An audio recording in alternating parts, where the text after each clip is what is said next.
Okay, so starting with Wireshark, a lot of us might probably have heard. So we mentioned a Cham was just joining. So we mentioned in this session we'll be doing, we're learning about open source intelligence from practical on open source intelligence, Wireshark, and Hack the Box.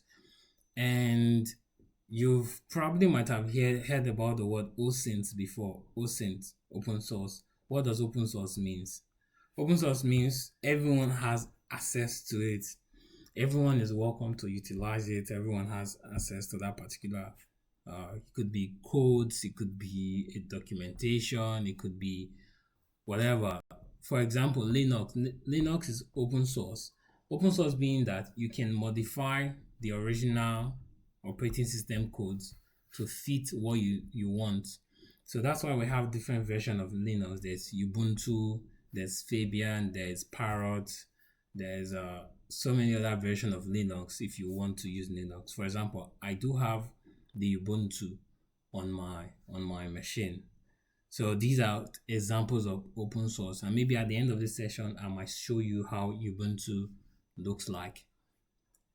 And for Wireshark, I'm sure everyone has the Wireshark app, the software. Sorry, if you do not have the Wireshark software, let's you can download it on a later time on your device. And I'll probably switch my screen so it shows my entire screen.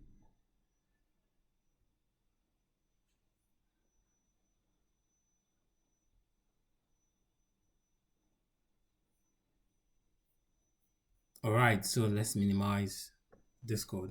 So this is Wireshark, and this is how Wireshark looks like. It has this beautiful interface, and a lot of the Wireshark you would see are probably I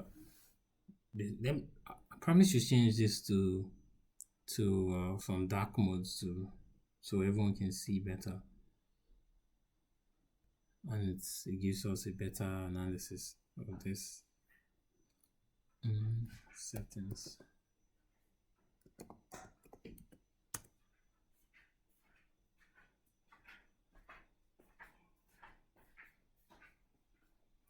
Okay.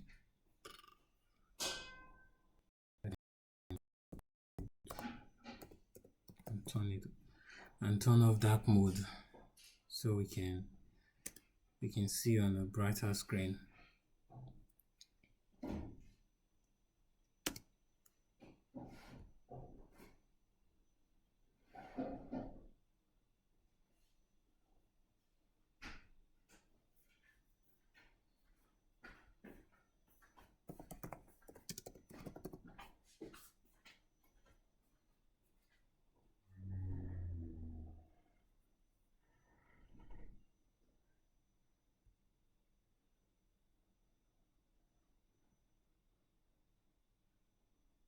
Okay, we are in light mode, and okay, this is the interface of Wireshark. And if you observe very well, you can see that the Wireshark is already capturing some data here, some traffic here. And we said in our last session that Wireshark is used to capture network traffic. Whatever goes on the network, that's what we use Wireshark to capture. And it's very useful for cybersecurity professionals to see, what goes on in the network? Is this particular host failing? Is it even connected to the network in the first place? So Wireshark is what you use to you search for this, and the every traffic analysis is called on the Wireshark is called a packet capture. So if you hear about pcap file, if you come across pcap file, it simply means it's a file of multiple packets. The analysis of a network, the logs, has been captured in that file. So maybe as you go on your cybersecurity journey as a student, you might be asked to review a pcap file. So once you hear the word pcap file, just know you're reviewing a network logs. So for example, if you take a look at this part here, you could see a Wi-Fi, VM network, adapter, connect, and these three are already capturing. And what this means is they are already capturing. So let's open one of this and see how the logs look like. So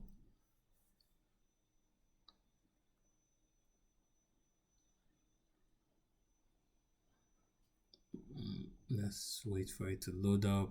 It's loading.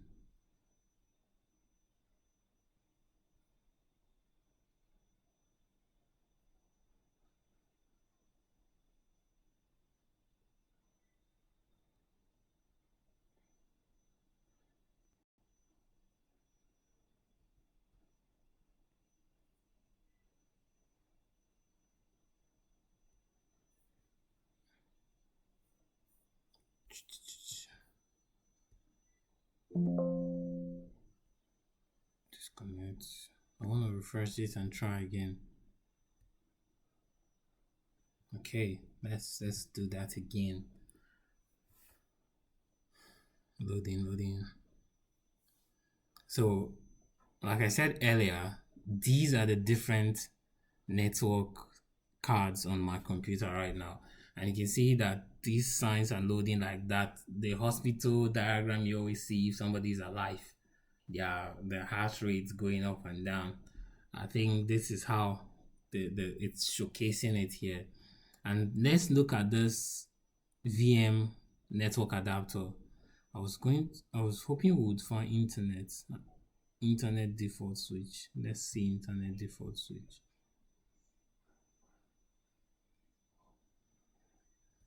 If this is going to capture anything. It's not.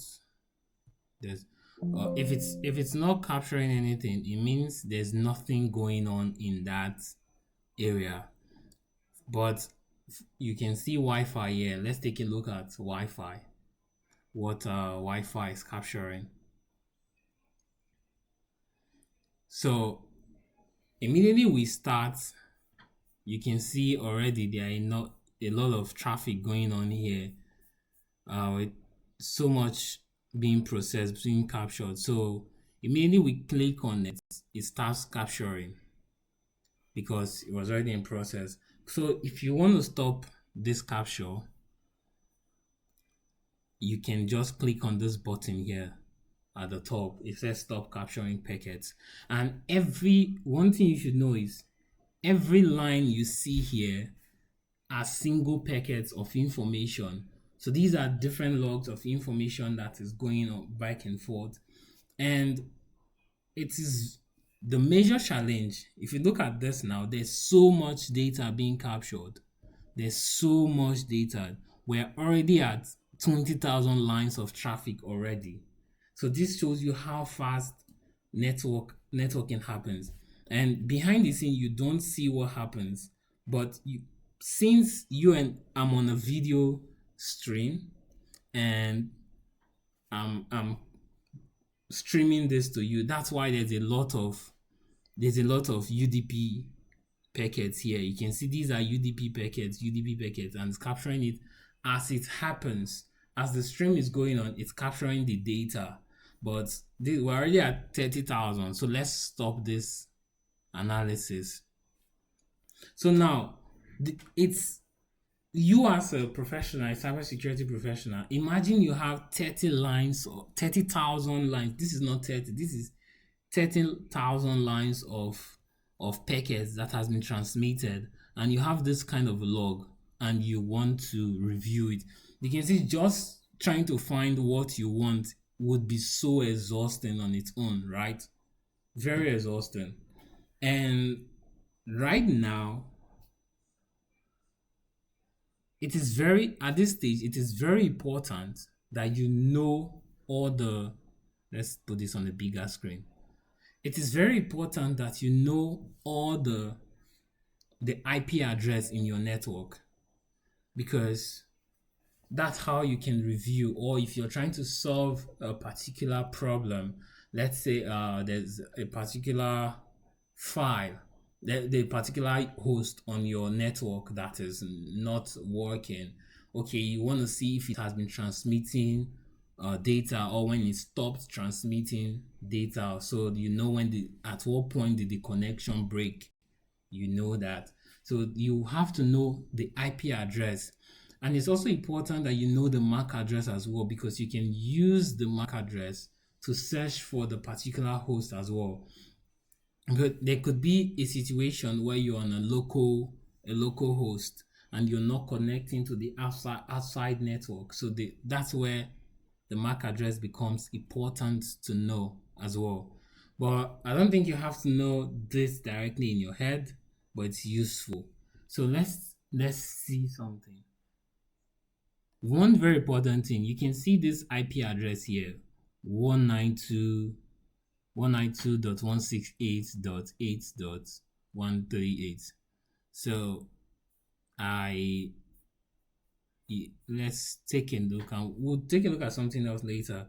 But you can see at the top here, it says the number of packets. This first column shows you the number of packets, the time, and these are seconds. So the time, the source is where the packet originated from, and the destination.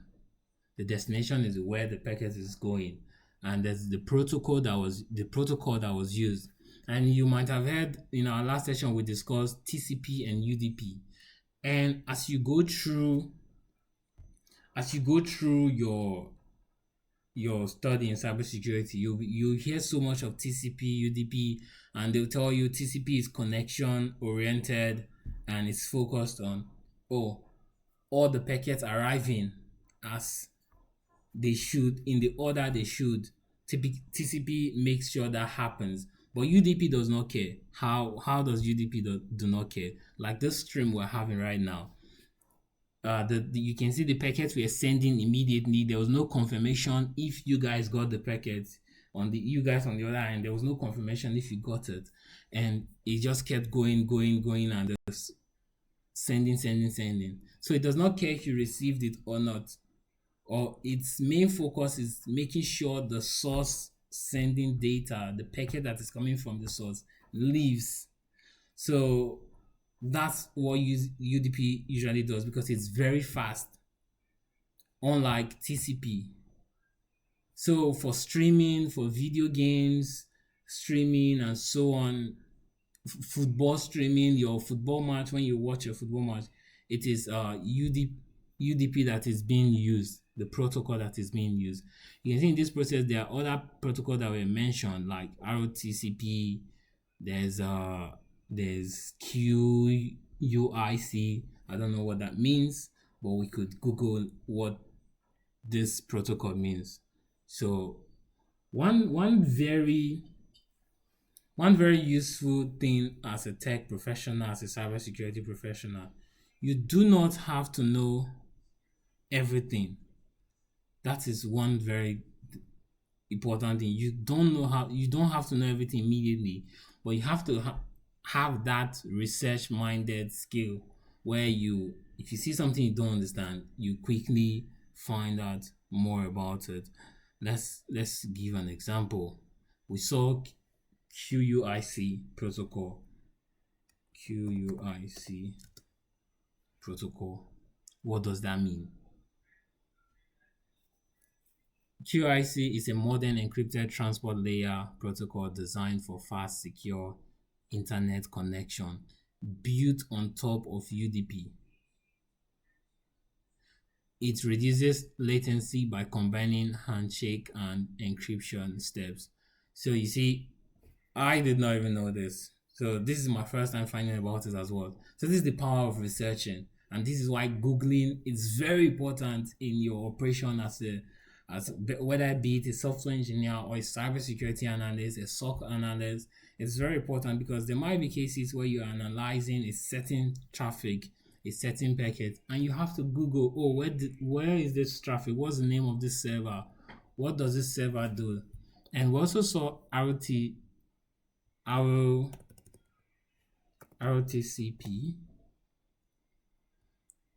And what does that mean?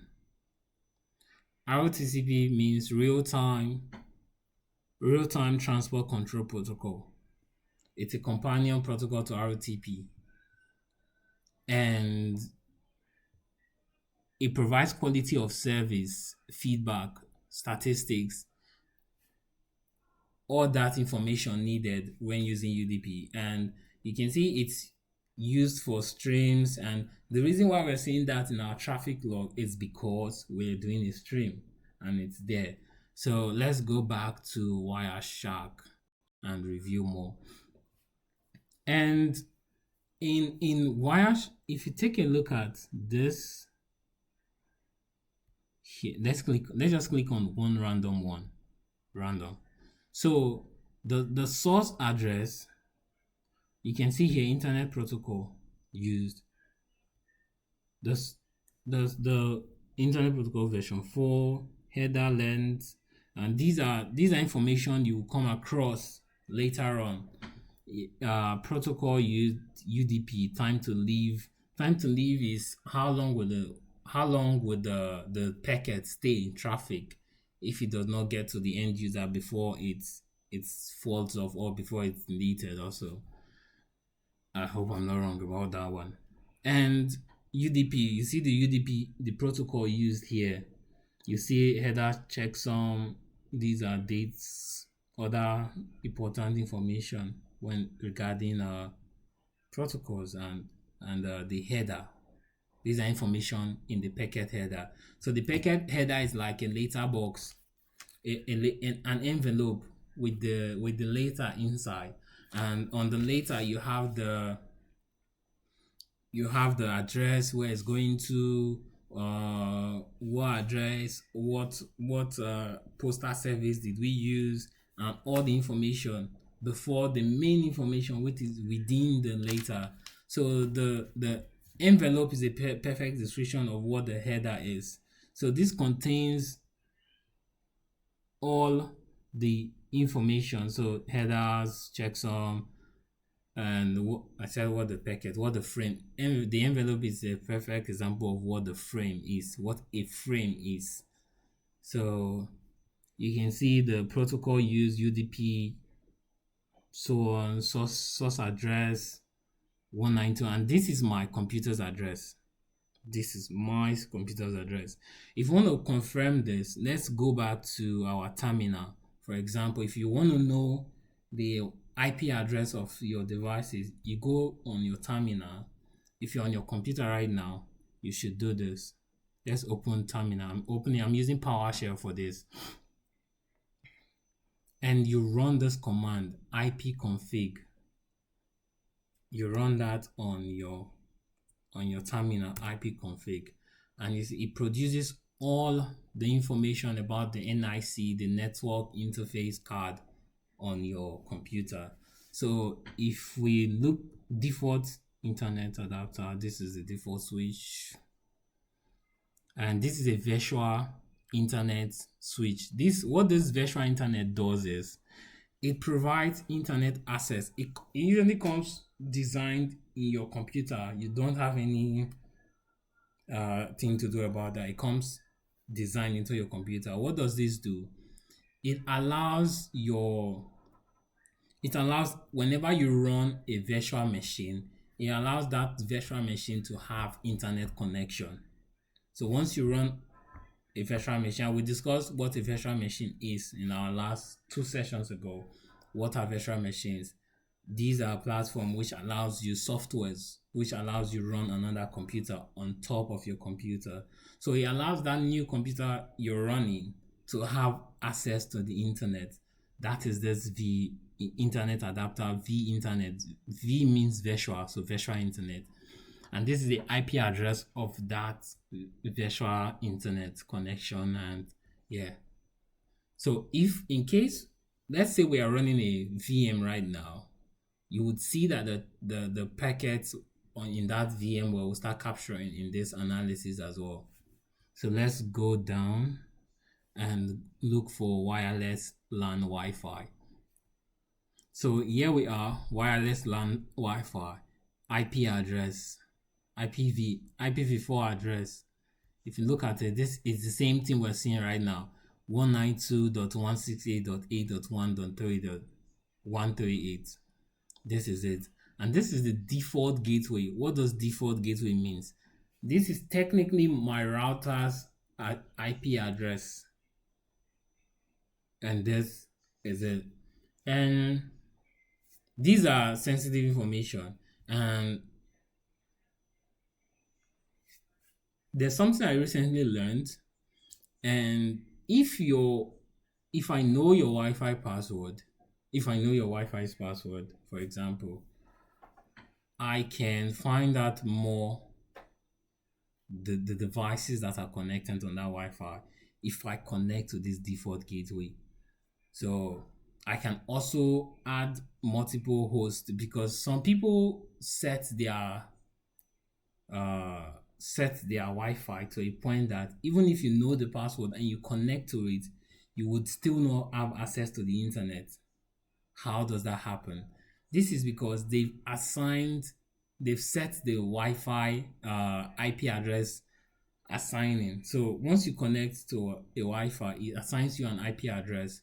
But now, if you even know that Wi-Fi's password, and they've set the dynamic host configuration protocol (DHCP), you would learn about DHCP as well. So if you hear anything I say that you don't know, please note it down. You can ask me at the end of the session.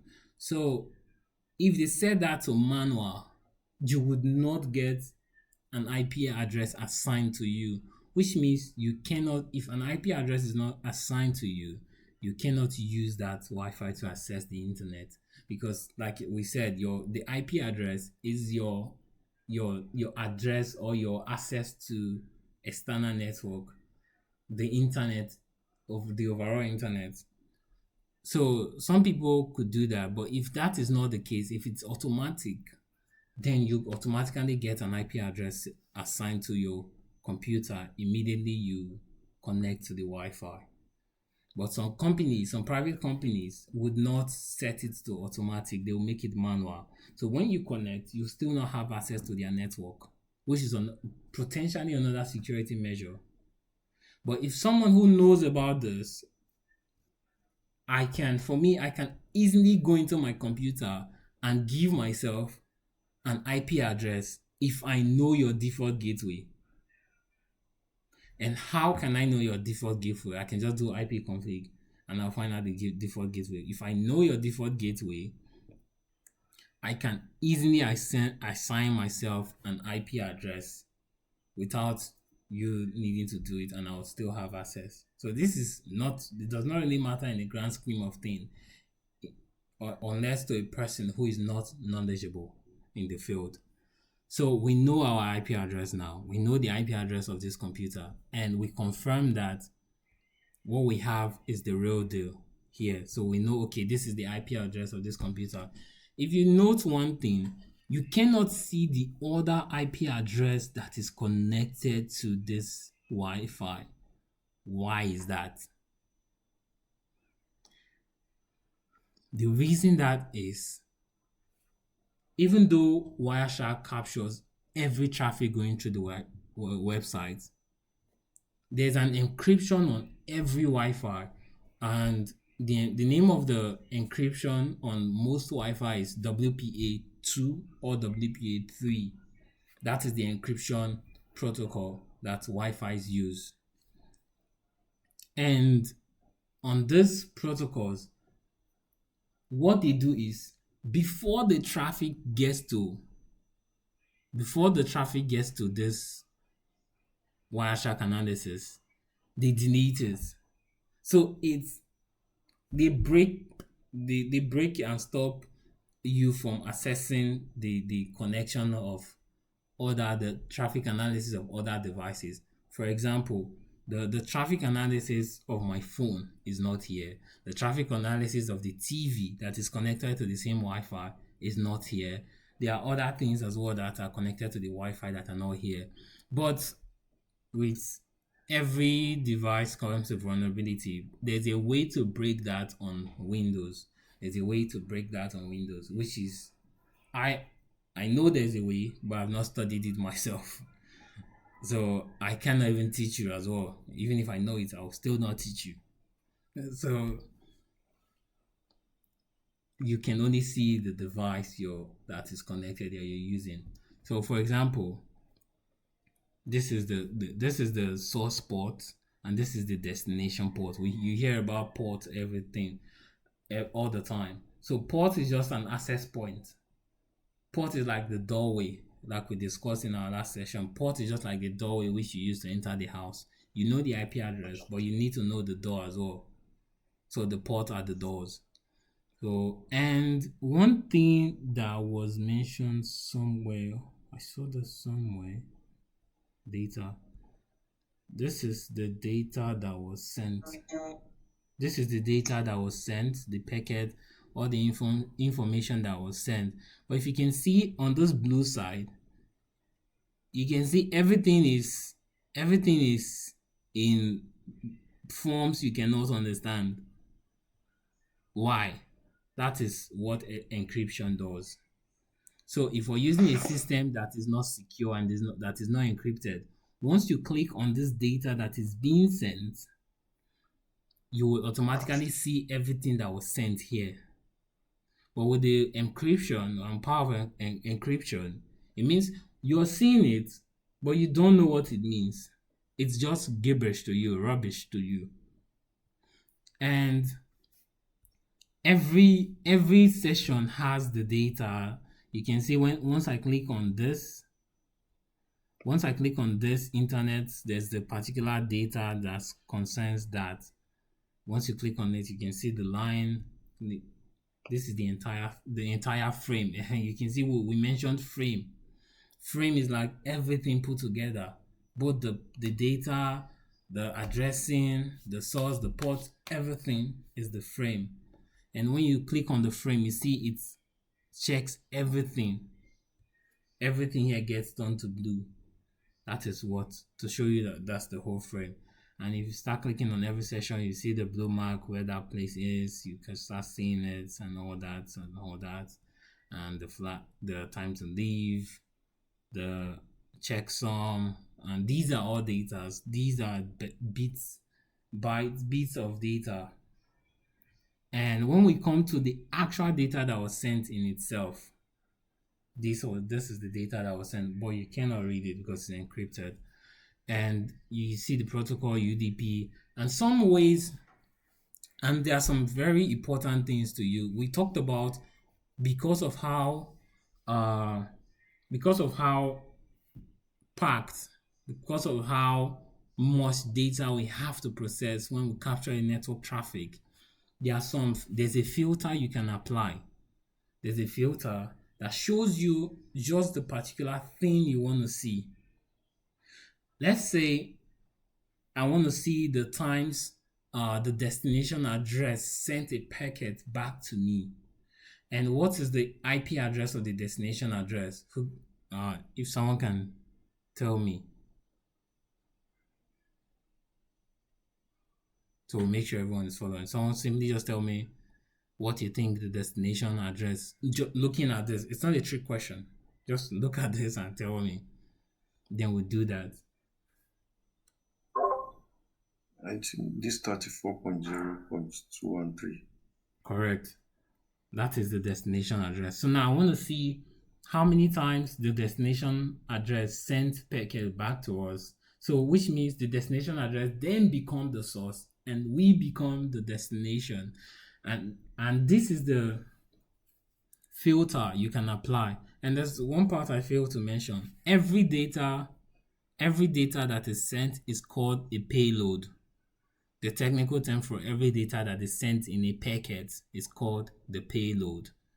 And payload is the data. But in TCP, if this is a TCP connection, you would not see data, you would see the word payload. So next time, if you see that, just know it's also talking about data. So let's go back and let's apply the filter and see.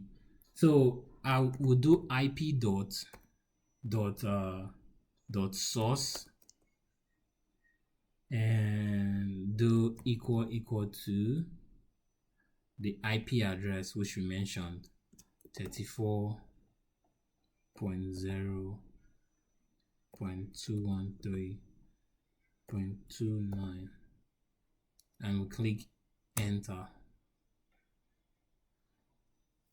Now we can see it's featuring the address, and now we've reduced the content of this now, and this is how many times you can see this is how many times the destination sent us probably an acknowledgement or a feedback back. So you can see this is a feedback. Like I said, this was a feedback message. So you can see packet type payload specific feedback that was sent back to our computer to probably, and this is because, like we said, UDP do not care about feedback, but now ROTCP was built into UDP that gives feedback. So it's making it more advanced and sophisticated. But sometimes we need feedback. We need to know that, oh, we're not just sending packet out. We need to know that the data we're sending is sometimes getting to its destination. And yeah, you can see this is the feedback that we got, and this was the time a feedback was sent to us, the length and all. And you can see it's also in a frame as well. So there are other data that was sent. You can see the source. I don't know what this is because I cannot read it because it's encrypted. So, but you see, malformed packet. Probably this packet failed. Let's see what it means when a packet malforms. Malformed.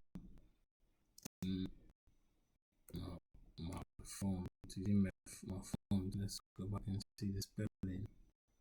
Okay, malformed packets. Malformed packets.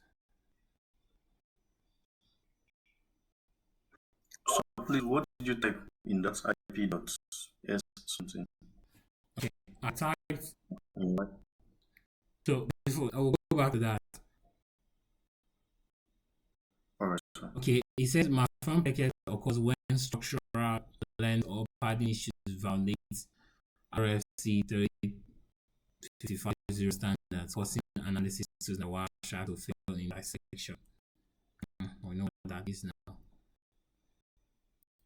So you're saying, what did I type here?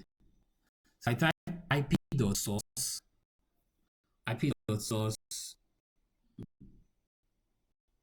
which is abbreviated to SRCC, then equal to sign, then the IP address. And we can, if we want to search when that was the destination, we can also do that by saying DST. This will give us the destination address of the particular IP we're looking for. Let's say we're looking for an IP in particular. We can do this filtering. So these are times you reduce the content of the traffic, and we can also do which one again? Oh, okay. Frame content for an attacker. An attacker could do frame if you search the network, could do frame content, then ESS WRD.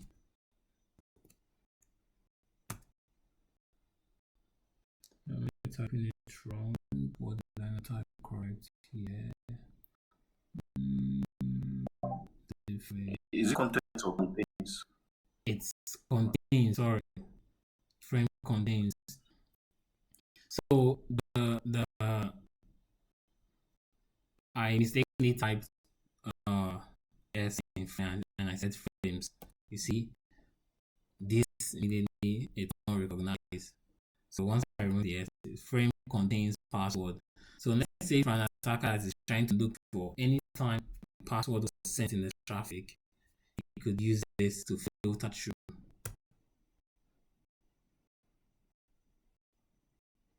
And there's no time that there was a password central our network here.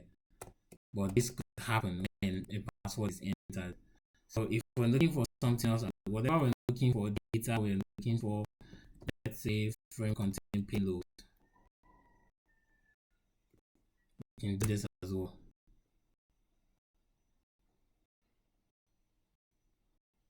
There's no time payload what?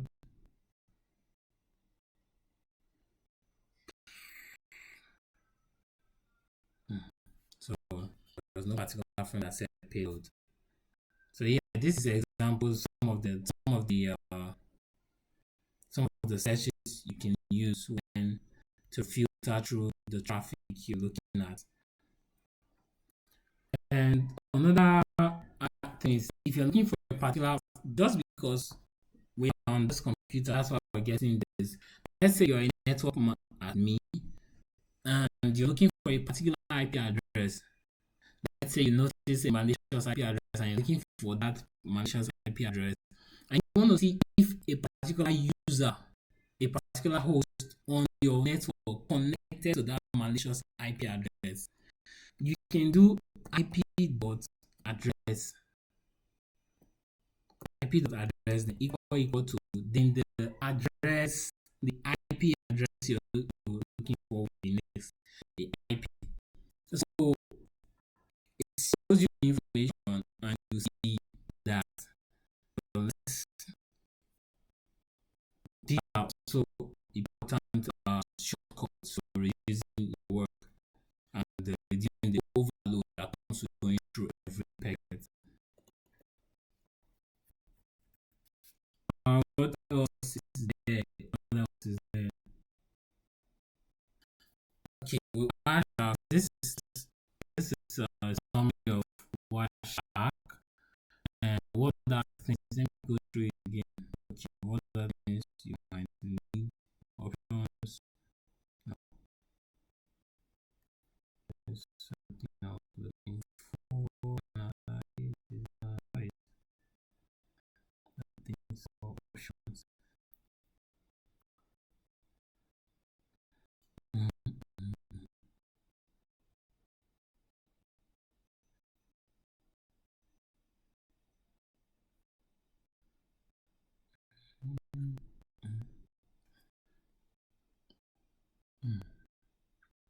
One of the important things I wanted to mention. I can't seem to remember. But let's try to connect to a web browser and see if Wireshark will capture the packets. Let's try continue without saving. Oh, this is capturing again. Let's stop this. Stop. Okay, we stopped here. Now let's go to a website. Let's say, for example, google.com. Google.com. Click google.com. Before we click go, let's start capturing. Hopefully, this will be a perfect time to see something. Continue without saving. Yes. Okay, I started capturing. Let's now go back to our address and click on Google.